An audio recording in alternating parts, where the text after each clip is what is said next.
Sérgio. Não, Isabel. Toda vez ele vai ter o nome dele. Pode colocar o Suri. Passando Elisângela.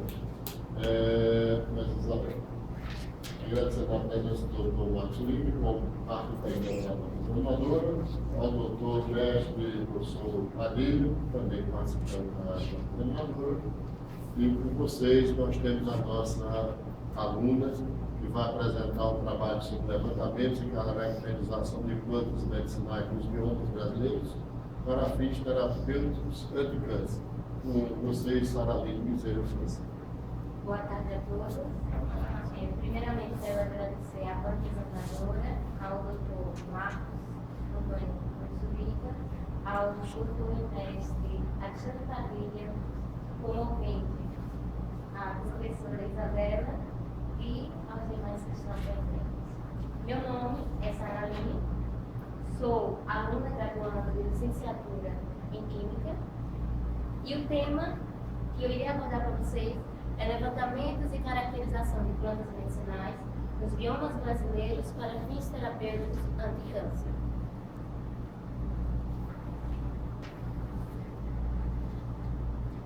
O qual a neoplasia, que na realidade é o câncer, aflige muito a humanidade. Visto isso, o mundo ele passa a buscar outras formas de tratamento em busca de minimizar a quantidade de pessoas que são diagnosticadas com câncer ou até mesmo reduzir esse índice. Tendo, claro, como meio conhecer um pouco dos mecanismos que estão relacionados à origem do câncer, que irá viabilizar, por meio desse trabalho, os genes corresponsáveis nisso e também o DNA, que é de fundamental pertinência quanto ao funcionamento da célula. Além disso, traz como ponto de partida o uso de plantas medicinais no combate ao câncer através da produção de fitoterápicos e princípios ativos. O nosso país, ele possui uma grande diversidade biológica e que precisa ser contemplada, o qual ele se constitui de 9 biomas e cada bioma ele traz uma característica muito pertinente. E essa característica está relacionada aos climas, certo? E que cada espécie, ela possibilita uma grande quantidade de princípios ativos que são de fundamental pertinência para a sociedade. O presente trabalho, ele foi elaborado em prol da modalidade de fundamentação do trabalho de conclusão da licenciatura plena em Química, trazendo como um dos temas um grande problema que aflige a humanidade, como eu falei anteriormente, que é o câncer, trazendo como meio uma dificuldade muito grande que o nosso país tem, que é a questão do investimento, porque ele não investe. Isso dificulta muito a produção de medicamentos aqui, porque os programas de prospecção, eles passam a utilizar, através do conhecimento empírico, determinadas moléculas promissoras, devido à falta de equipamentos tecnológicos que possibilitam a conclusão delas. E isso faz com que o nosso país se encontre, infelizmente, na inércia da vista dos desenvolvidos. Tem como objetivo esse trabalho compreender aspectos socioculturais, científicos e econômicos que se relacionam ao uso de plantas medicinais, viabilizando sua pertinência para a sociedade brasileira, dando ênfase à busca no tratamento do câncer com o surgimento de fármacos antineoplásicos. Esse presente trabalho, ele é de cunho qualitativo e quantitativo e foi viabilizado muito dados bibliográficos, trazendo como meio leituras referentes a plantas medicinais, as áreas biogeográficas, a sua influência quanto à produção de princípios ativos em determinadas espécies e, é claro, mecanismos que estão relacionados ao DNA. Tendo como autores Araújo, Barbieri, Carvalho, entre outros. Além do mais, teve como suporte órgãos, sites, revistas para um melhor entendimento. Quanto à estrutura do trabalho, ele foi dividido em 3 capítulos. O primeiro capítulo dá ênfase à utilização sustentável dos biomas brasileiros, utilizando como ponto de partida a medicina tradicional, ou seja, conhecimento empírico. Já o segundo, ele dá ênfase aos mecanismos que estão associados à origem do câncer e também quais são os fatores que possibilitam o surgimento dessa doença. Já o terceiro, ele vai abordar as plantas medicinais, tanto as que já estão no arsenal terapêutico, ou seja, no mercado de medicamento, como aquelas que não têm nenhum respaldo científico devido à falta de equipamentos tecnológicos. O capítulo 1, ele denota o uso da medicina popular na identificação de fitoterápicos nos biomas brasileiros para fins de câncer, viabilizando a interdisciplinaridade das áreas em estudo, o qual, no item 6.1, viabiliza os biomas brasileiros como resquício em atividade antitumoral. Bom, como eu falei anteriormente, o nosso país ele se constitui de 9 biomas, o qual, nessa figura, está os principais. Exemplo, a Amazônia, que possui uma grande diversidade biológica, o Cerrado, que é o segundo hotspot do mundo. Hotspot por quê? Porque, digamos, teve já algumas áreas que já foram degradadas, então o mundo, as Nações Unidas resolveram dar um nome a esses locais que têm espécies nativas e também a fauna que deve ser valorizada e conservada. Aí, a partir daí, desse nome de hotspot. Temos a Caatinga, o qual é nela onde se concentra espécies que só existem realmente no país, mas infelizmente não é valorizada. O Pantanal, com grandes planícies inundáveis, e a Mata Atlântica, constituída também por um vasto celeiro biológico. No mapa 1.0 temos os biomas do Brasil, no caso, como eles passam a ser divididos, o qual, na região norte, viabiliza muito a questão da Amazônia. Já puxando para o lado do Nordeste, a Caatinga, no Centro-Oeste, o Cerrado, na região Sul, Sudeste, mais a Mata Atlântica, e o Pantanal, próximo ao Centro-Oeste. Para vocês terem ideia da grande quantidade de plantas que existem no mundo, são mais de 300 bilhões. No entanto, no nosso país, ele só conseguiu patentear cerca de 55 mil. E esse percentual está de acordo com esse gráfico aqui, das plantas que já foram catalogadas, de acordo com cada bioma, o qual na Mata Atlântica, 30%, Pantanal, 3%, Pampa, 4%, Cerrado, 17%, Caatinga, 2% e Floresta Amazônica, 44%. Em que, de acordo com lei, a utilização racional desses recursos naturais para a obtenção de medicamentos fitoterápicos oriundos da flora brasileira pode assegurar, por um lado, enorme vantagem competitiva no mercado global para países com mega biodiversidade, como o Brasil.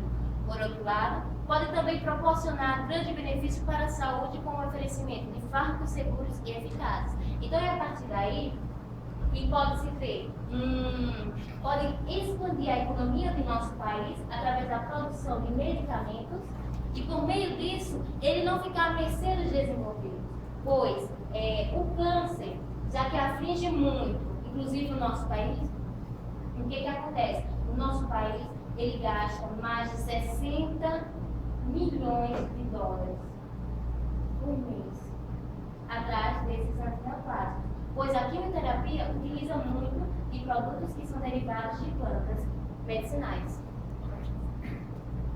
Já no item 6.2, viabiliza muito a expansão da economia do país através da exploração sustentável dessas áreas, pois sabe-se que, se não houver a conservação e reparação, por meio dos impactos ambientais, que é o que mais se vê, inclusive, hoje na mídia, esse grande arsenal terapêutico vai sumir, infelizmente. Nesse gráfico, temos a distribuição do faturamento mundial das indústrias farmacêuticas, em que observa que nos países desenvolvidos é o que tem uma maior distribuição porque eles investem na produção desses medicamentos, enquanto os em desenvolvimento, como no caso do Brasil, não acontecem. O qual na América, cerca de 37,3% corresponde à distribuição disso, correspondente a 360 bilhões. Já na América Latina, que é onde se concentra o nosso país, 10,2% correspondente a 9 bilhões. E na medida, olha, vai decrescendo. Por quê? Vejam só, os países em desenvolvimento são os que possuem um grande arsenal terapêutico, possuem uma diversidade biológica muito grande. Mas, devido à falta de investimento, não tem como concluir as potencialidades que determinadas espécies podem proporcionar para a população. Sendo assim, todos se tornam a mercê dos desenvolvidos, pois eles se detêm dessa tecnologia sofisticada.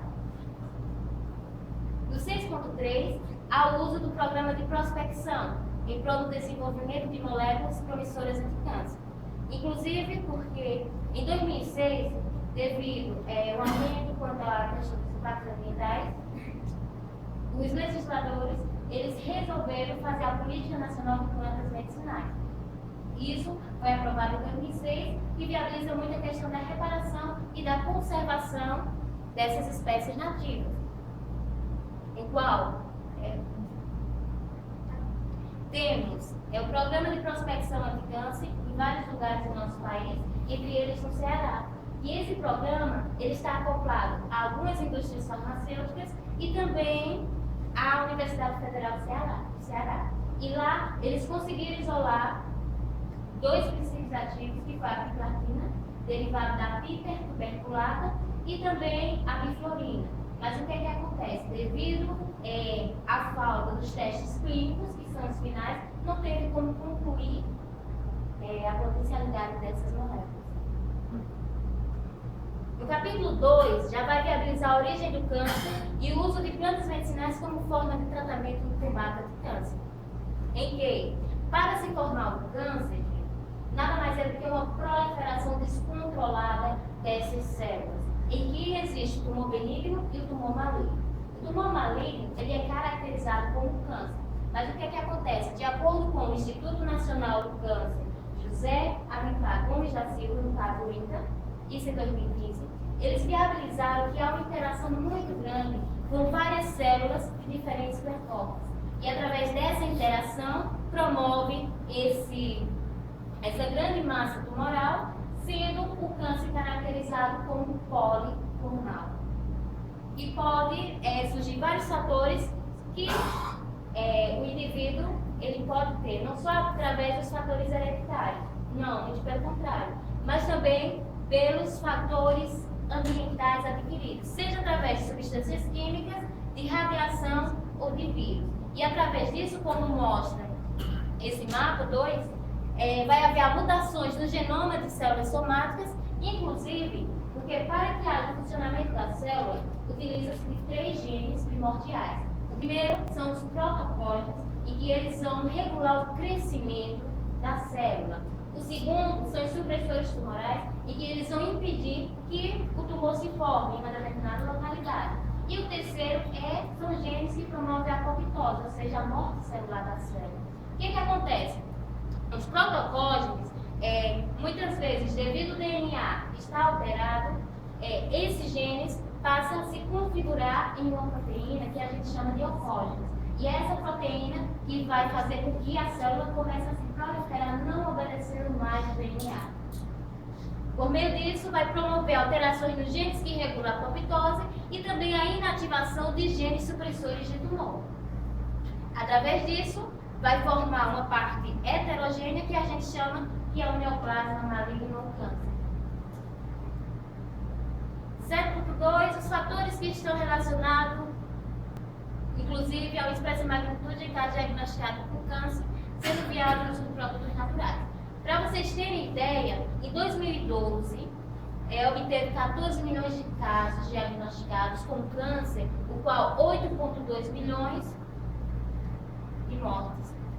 Já, de acordo com o INCA, Nações Unidas, daqui para 2030, estima-se 27 milhões de casos e 17 milhões de mortes.